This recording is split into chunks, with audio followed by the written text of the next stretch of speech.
Hello friends, আসসালামু আলাইকুম। Welcome to my channel. আজকে তৈরি করব পোস্ত দিয়ে রুই মাছের কারি। এখানে মাছগুলো লম্বা লম্বা পিস করে কেটে ভালোভাবে ধুয়ে নিয়ে নিয়েছি। এবার লবণ হলুদ মাখিয়ে নেব।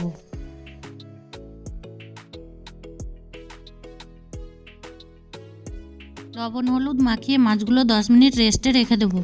এবার একটা কড়ার মধ্যে সরিষার তেল দিয়ে দিব। সরিষার তেল দিয়ে মাছ রান্না করলে খেতে দারুণ লাগে। আপনারা চাইলে নিজের পছন্দ মতো তেল ব্যবহার করতে পারেন।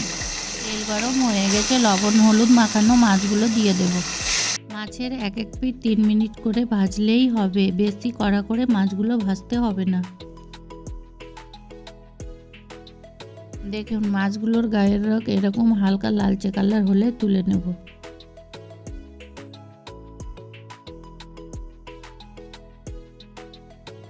একইভাবে সব মাছ ভেজে নেব। এবার মাছ ভাজা তেলের মধ্যে কটা চামচ কালো জিরে দিয়ে দেব। এবার দুটো কুচি করে রাখা পেঁয়াজ দিয়ে দেব।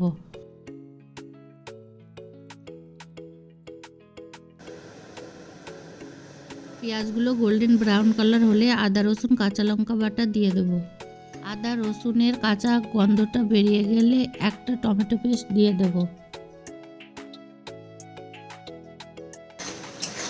মশলাটা ভালোভাবে কষানো হলে স্বাদ মতো লবণ দিয়ে দেব।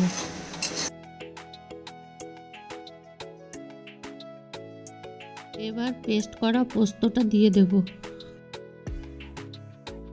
পোস্তটা মশলার সঙ্গে ভালোভাবে কষিয়ে নেব। মশলাটা ভালোভাবে কষানো হয়ে গেছে, মশলা থেকে চারদিকে তেল ছেড়ে দিয়েছে। এবার 1 গ্লাস জল দিয়ে দেব।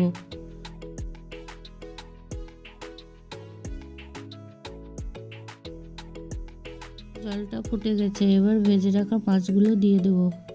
এই মাছের কারি রান্না করার সময় কোনো গুঁড়ো মশলা ব্যবহার করব না, এতে পোস্তর টেস্টটা ভালো লাগবে না। এবার 2-3টা চেরা কাঁচা লঙ্কা দিয়ে দেব।